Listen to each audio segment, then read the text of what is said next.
Can you please tell me your name? So I'm Emily Emmons. I am Miss Henry County 2025. Okay.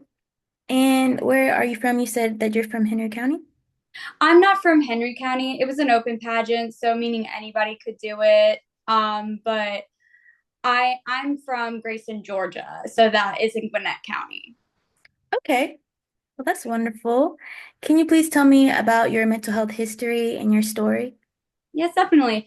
So when I was 16 years old, I got diagnosed with bipolar disorder. Earlier on, I got diagnosed with ADHD, but that was about fifth grade. But my main diagnosis that I really have is bipolar disorder. And so I got diagnosed, and later on down the line, I had a mental breakdown back in 2021 in October.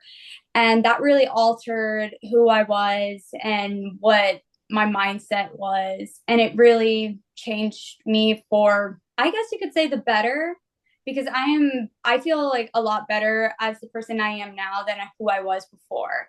There was a lot of medicine changes over the years, and I really did not like that. But now I found a medication that worked for me and has changed my life for the good. And I also go to therapy along with that.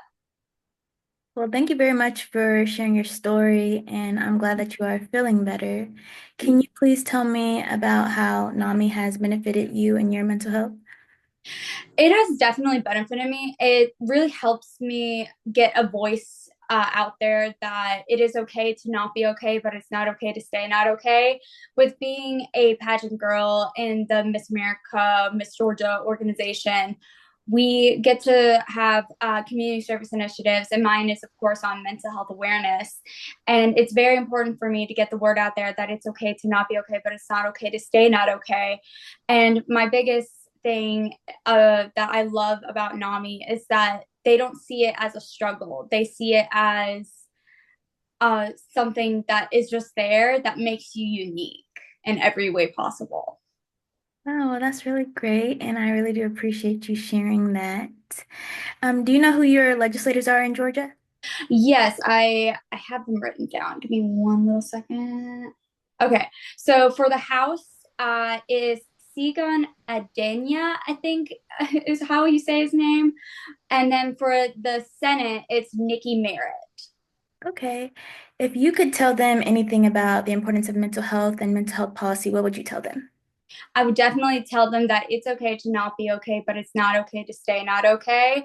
And that this is a very important issue and it affects every single person in the world, not just in America, but everywhere in the world. But right now, starting out in Georgia, we can make a huge difference and make an impact on every individual life. And I definitely agree with that statement. Well, thank you very much for joining me here today. Do you have anything that you'd like to add before we end the call? Well, I just want to say thank you so much for having me, and thank you so much for just giving me this opportunity to, get the word out there that it's okay to not be okay, but it's not okay to stay not okay. Well, thank you for joining me here today, and I hope that you have a wonderful rest of your day. Yes, you too. Bye. Bye.